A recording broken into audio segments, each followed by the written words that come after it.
And gentlemen, from the Seminole Hard Rock Hotel and Casino here in Hollywood, Florida, at this time we present the big boys of boxing in a heavyweight attraction brought to you by Warriors Boxing Promotions and Cedric Kushner Promotions in association with the Seminole Tribe of Florida and the Seminole Hard Rock Hotel and Casino, Hollywood, Florida, as sponsored by friendsand.com. Judging at ringside for this bout, we have Fred Flutie, Bill Ray, and Rick Bays. And our third man of the ring, the referee in charge, is former world champion James Waring. All right, fans, here we go with a heavyweight special attraction scheduled for 10 rounds of boxing. Introducing to you first on my left, he is fighting out of the red corner, wearing white trunks with black trim, hailing from Roanoke, Virginia. He weighed in at 223 pounds. His record stands at 34 wins, 8 losses, with 28 big wins coming by way of knockout. Please welcome Stephen the Storm PANELL. And his opponent across the ring, he is ready to go on my right, fighting out of the blue corner in this 10-round attraction. Wearing red trunks with black trim, he hails from Port Jefferson Station, New York, now fighting out of West Palm Beach, Florida. He weighed in at 277 pounds with a record of 31 wins, 5 losses, and 3 draws. He has 19 wins coming by way of knockout. Introducing JAMEEL Big Time McCLINE. Once again, our three in charge, James Waring, now to give instructions, 10 rounds of action schedule. Get that water up from right there, okay? Get the water up. Okay, guys, right here is low, right here is low. Any questions here? Any questions here? Touch gloves, guys, back up. Good job. So with that, we are ready to go, and again, I would have to think Sean O'Grady has joined us back here at the table. I have to think, champ, that McCLINE is just going to try to jump it. Well, he has to do something to ignite his career. Nobody talking about JAMEEL McCLINE now in the heavyweight division. They're talking about other fighters, not McCLINE. McCLINE has to do something here to raise some eyebrows, to make people think, you know, JAMEEL McCLINE. So he's going to have to jump right on it. And that's what guys at this level have done with PANELL. And they've been successful. And I'm sure McCLINE knows that. He's got to try to measure up. And he's starting to blow. McCLINE is a big heavyweight with a big heavyweight punch. PANELL slipped the right hand in early, and this is a mugging. No mugging. There's no mugging in boxing. You mug for the camera, but not for your opponent.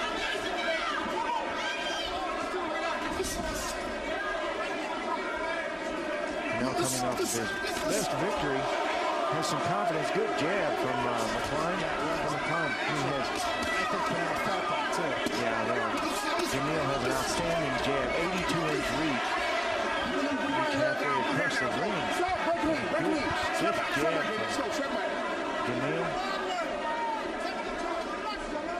You know, you really have to get up for fights like this if you're McCLINE. McCLINE's been fighting at the top level of opposition. Now, all of a sudden, he's fighting a guy with a 34-8 record.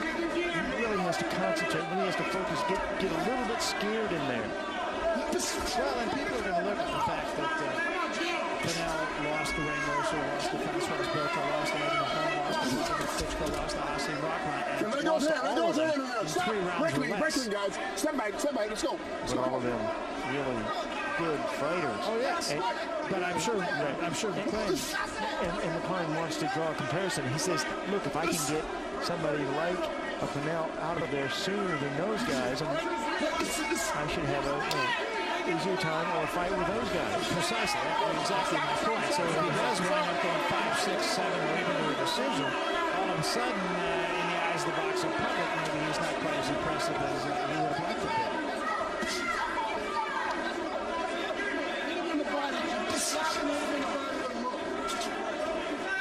That is extremely important. You know, fights of this nature sometimes are more important and harder than the really big fights. In the big fights, you know everything about your opponent. In this fight, JAMEEL McCLINE knows very little about Steve PANELL. And PANELL, awkward little tall guy. He's got the jab going. He knows enough to have a good right hand. He's bringing some confidence coming off that win in his last fight. He could be difficult to beat. Good right hand from PANELL. Oh, good, right. Left hand behind it, Panell's down.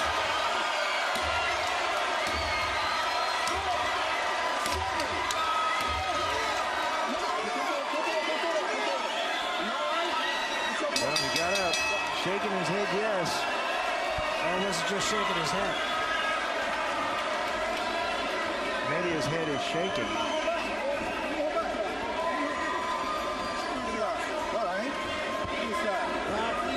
Looking in the corner. I'm not sure that's the first round that his handlers would have liked to have seen him fight.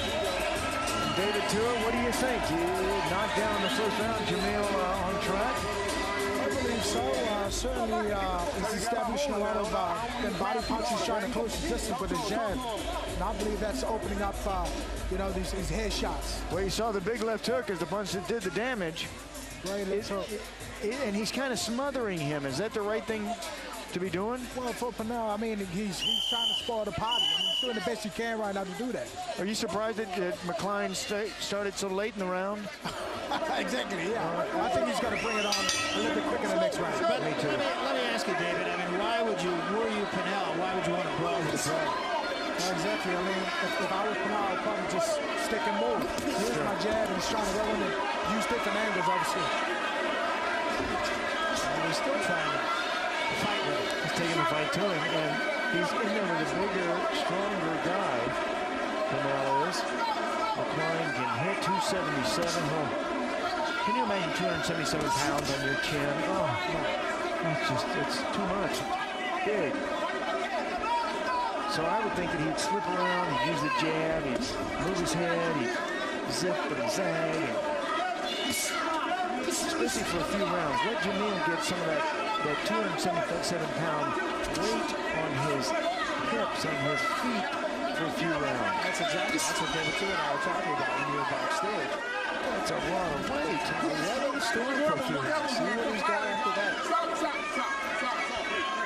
Hey, guys, come on, guys. Watch your elbow.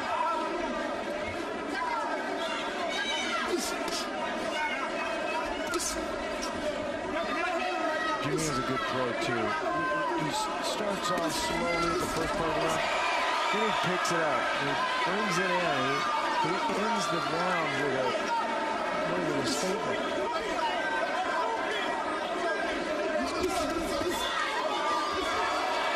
Jab to the body and then right hand to the head.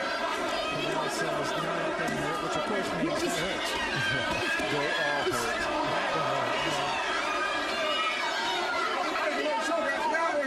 It hurts tomorrow. Break it up. Let's go.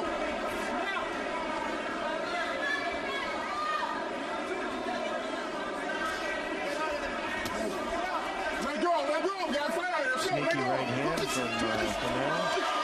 Nothing sneaky about that right hand. Made him mad. Second time down. You okay? You all right for sure? Step forward. Let's go. Panell trying to make a case for a punch behind the head, but Panell just seems to be right in McCLINE's wheelhouse here. You know, this is why fight plans are so important in boxing. You fight it, your lifeblood. There's a way to beat everybody out there. The real magic of boxing is to know, figure that out. Well, that's what we were saying about Easton in the last fight. At least he had an idea. Panell, to me, just is walking right into a lion's cage. I'm telling you, improv in boxing does not work. That's right. You better know exactly, specifically what you're going to do every second of every minute of every round. Steve Panell does not know that. Slugging low. Right hand for Panell. I think there was part slip involved there, but it knocked him backward.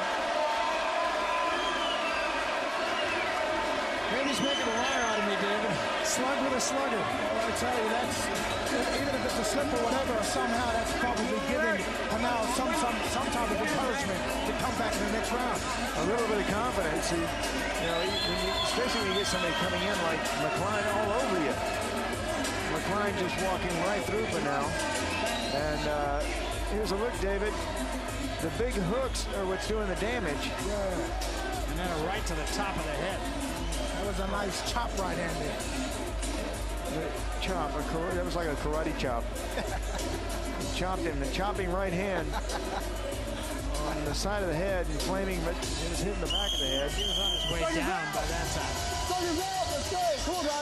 And there was the punch there. A little bit off balance, but it was some punch. And Steve Panell should get credit for that. That was a punch. Let go, stop. Back up, guys, back it up, please. Back it through. Let's go. Some off balance from McCLINE, but hey, it scored. It was effective. Panell just going after McCLINE here. And Panell comes on the first part of the round. By the third minute of this round, he's starting to look for the air, the oxygen tank. But so is McCLINE. McCLINE's breathing through his mouth right now.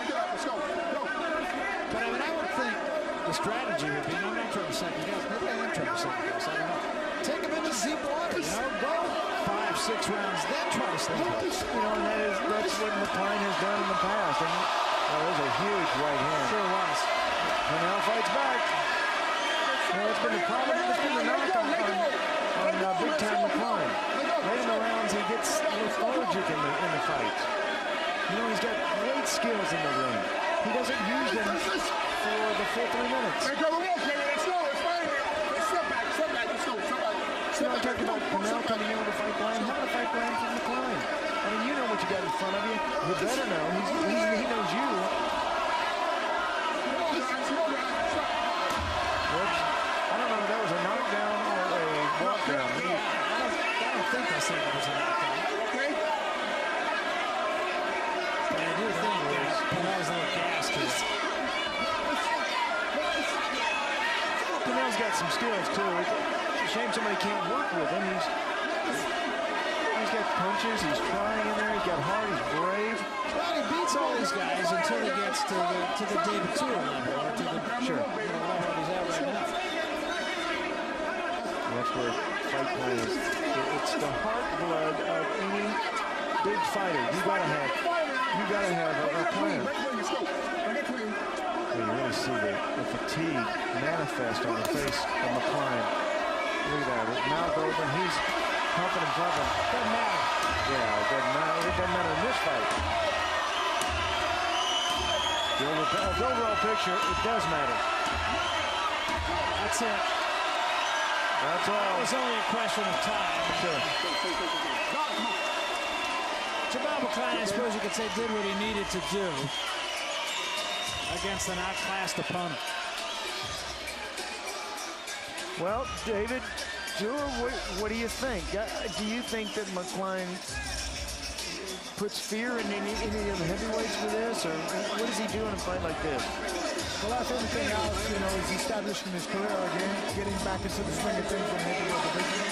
And, you know, Panell did a good job. He did the best he could. He's got a lot of heart.